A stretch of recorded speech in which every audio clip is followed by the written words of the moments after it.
오늘 말씀을 살펴보면 사람들이 예수님을 누구라고 어떤 분으로 알고 있는지, 그리고 제자들은 예수님의 정체를 어떤 분으로 알고 있는지를 질문하셨던 예수님께서는 베드로의 신앙 고백을 들으시고는 그를 칭찬하셨고 그에게 이름도 바꿔주셨고 또 천국 열쇠를 맡겨주신다고 그렇게 칭찬하고 축복하신 말씀들 뒤에 나오는 말씀입니다. 그런데 그 말씀이 굉장히 제자들의 마음에 충격을 주는 내용이었고 있을 수 없는 일을 말씀하신다. 그렇게 생각되는 말씀을 하셨습니다. 그 이야기는 뭡니까? 직설적으로 주님께서 말씀하시기를 예루살렘에 있는 종교 지도자들에게 많은 고난을 받고 그리고 그들에 의해서 죽임을 당하고 그리고 제3일에 살아날 것을 명시적으로 분명하게 말씀하셨기 때문입니다. 참 분위기가 좋았죠. 예수님께 베드로가 주는 그리스도시요 살아계신 하나님의 아들이십니다. 그런 고백을 한, 그리고 칭찬도 받고, 그래서 모처럼 예수님과 제자들이 아주 화기애애한 또 주님을 기쁘시게 해드리는 그런 상황의 완전한 반전이 이루어지는 내용이 오늘 말씀이죠. 주님께서 종교 지도자들에게 특정한 장소인 예루살렘에서 그 특정인들에 의해서 특정한 죽임을 당하시고 다시 부활할 것이다. 죽으시고 부활하실 것을 예언하셨습니다. 자, 이 말을 들은 제자들과 베드로를 위한 제자들은 어리둥절했을 것이고요. 의아했고 이게 도대체 무슨 말씀인가 이해도 되지 않는 그런 말씀이었습니다. 자, 이 말씀을 들은 베드로가 예수님을 붙들고 항변을 했다 그랬습니다. 우리말 성경은 참 부드럽게 잘 번역되어 있어요. 영어 성경을 보니까 베드로가 그분을 붙잡고 옆으로 가서 그랬어요. took 그분을 붙잡고 took him aside 옆으로 가서 and rebuked 항변이 아니라 책망했다, 야단쳤다 그렇게 번역을 하고 있습니다. 주여 그런 말씀하지 마세요. 그런 일은 절대로 주님께 발생할 수 없습니다. 절대로 발생할 수 없을 거라 발생하지 않도록 그대로 방치해두지 않겠습니다. 저희들이 있지 않습니까? 이런 대답을 하고 있는 모습을 보게 됩니다. 이러한 말은 허풍이 아니라 또 스스로 예수님을 이렇게 내가 사랑한다는 걸 다른 제자들에게 과시하기 위한 말이 아니라 진심이었음을 우리가 볼 수 있습니다. 그는 그냥 허풍쟁이처럼 말한 것이 아니라 충정 어린 마음으로 주님을 사랑하고 정말로 존귀 여기는 마음으로 그런 말을 했으면 의심의 여지가 없습니다. 자, 이 정도 되면 예수님이 얼마나 만족스러우셨을까요? 예수께서 빙그레 웃으시며 과연 베드로구나 그랬을 것 같은데 베드로가 그의 일생 전체를 통해서 들을 수 있는 가장 혹독한 비난, 혹독한 책망 무슨 말 뭐라고 하셨어요? 예수님께서 사탄아 내들어 물러가라. 와, 사탄이라는 말을 듣는 베드로입니다. 조금 전에 베드로라는 이름도 하사받고 천국 열쇠도 맡기셨다고 말씀을 들은 그 베드로가 한순간에 사탄으로 나락으로 떨어지고 마는 이런 어마어마한 반전이 일어나고 있는 그런 내용을 기록하고 있는 것이죠. 참 뭐라고 해야 되나, 뒤로 낮아빠질 수밖에 없는 그런 이야기가 아닐 수 없습니다. 아마 우리 대훈이 형제가 나한테 너는 사탄이야 그러면 대훈이가 교회 떠날지 모르겠어요. 목사님이 나를 보고 사탄이라고 두고 보자 그러면서 마음속에 깊이 상처가 될 수도 있을 거예요. 근데 주님께서 베드로에게, 다른 사람도 아니고 가룟 유다 정도에 보고 사탄아 그러시면 예언적으로 말씀하셨거나 그래야겠지만 이게 그런 상황이 아니잖아요. 충정 어린 마음으로 최고의 사랑의 표현을 나름대로는 했는데, 그런 베드로를 향해서 사탄아 내 뒤로 물러가라. 그 다음에 하신 말씀에 너는 나를 넘어지게 하는 자로다. 주님에 대한 사랑과 충정과 주님 절대로 그런 일이 발생하도록 방치하지 않겠습니다. 우리가 있잖아요. 이런 식으로 말한 그 베드로에게 주님께서는 아주 냉혹하고 냉정하게, 차갑게 네가 사탄이 되어서 나를 넘어지게 한다. 그렇게 말씀을 하고 있는 것을 보게 되죠. 이게 무슨 말씀입니까? 주님은 우리 인간들을 위해 죽으러 오셨는데 죽지 못합니다 하니까 지금 이게 근본적으로 사탄 노릇을 하게 된 것이죠. 죽기 위해서 오셨는데, 죽기 위해서 그 많은 희생을 치르셨잖아요. 어떤 희생?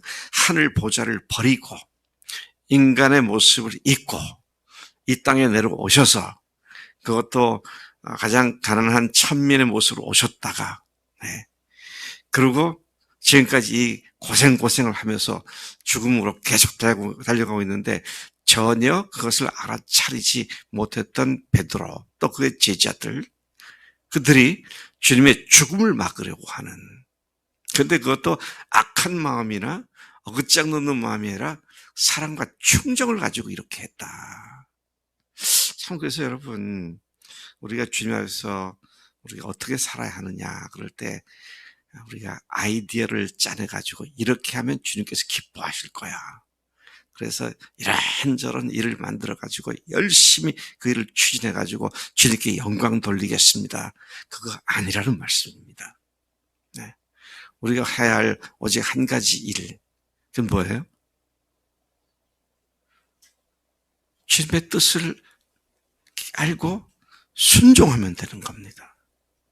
그분이 모든 것을 주관하시는 주님이신데 우리의 특심과 열심이 그것을 뛰어넘어서 주님을 위해서 한다, 교회를 위해서 한다라는 것들이 오히려 사탄과 같은 일을 할 수 있다. 참 우리 조심하지 않을 수 없다. 그것도요, 여기 보니까 잘 성경에 나오지 않는 바돌로메나 또 다른 유다나 이런 사람이 아니라 베드로가 이렇게 했다라는 건, 열심히 있는 사람들이 자칫 잘못하면 주님의 일을 어긋나게 할 수도 있다. 이런 사실을 우리에게 상기시켜주는 말씀인 것을 봅니다. 참 충정 어린 마음 갖고 했는데 오히려 주님을 넘어지게 만드는 끔찍한 잘못을 범할 가능성이 언제든지 우리에게 있다는 사실을 생각한다면 이 일이 주님께로부터 온 것인지 아니면 내 생각으로부터 온 것인지 이것들을 우리가 잘 생각하고 기도하고 주의 뜻을 분별하고 또 이게 주님의 뜻이 맞다라고 생각하면 그냥 전폭적으로 그 일에 헌신해서 몰입해서 그 일을 이루는 것이 우리에게 절대적으로 필요하다라는 것입니다. 베드로는 주님께로부터 혹독한 책망을 받았습니다. 사탄이라고, 하나님의 일보다 사람의 생각을 앞세우는 자라고. 자, 여기에서 베드로가 사람의 일을 앞세운 건 뭡니까? 자기들이 사랑하고 또 사람의 일은 뭐예요? 그들의 제자들 입장에서 사람의 일은 뭐예요? 빨리 이분이 메시아로 등극하여 로마 군인들을 몰아내고 메시아 왕국을 건설해야 하실 분인데 라고 하는 고정관념 내지는 자신들이 예수를 쫓았던 그 선입견, 이것이 절대적으로 그들을 베드로를 잘못 판단하게 했고 잘못 예수님을 대하게 하는 이런 결과를 가져온 것을 보게 되는 것이죠. 자, 우리가 복음을 듣고 회개한 자들이기에 근원적으로 하나님의 자리에 올라가 자기가 주인 되었던 무서운 죄를 회개한 사람들이고 예수님을 주인으로 모신 자가 된 자들이 우리입니다. 그렇기 때문에 이제 우리의 삶의 자리는 자신이 아닌 죽으시고 부활하신 하나님이신 예수님의 종된 자로서의 삶의 자리에 앉아 있음을 철저히 인식하고 매 순간순간 그렇게 사는 것이 절대적으로 필요하다. 그렇기 때문에 크고 작은 모든 삶의 일들을 그분께서 지시하시고 인도하시는 대로 살아가는 자들로서의 삶을 살아가는 그런 자리에 있는 것이다 하는 것이죠. 어떤 일을 행했을 때 잘못돼서 고통을 당하고 고난을 당하는 사람들의 문제를 보면 그 출발이 자기 생각에는 이렇게 하면 참 좋겠다. 그래, 이렇게 해야 내가 좋은 이득을 얻을 수 있어. 라고 그렇게 출발이 자기 생각이 좋은 것을 행하는 겁니다. 근데 세상 일이 자기 생각이 좋은 대로 됩니까?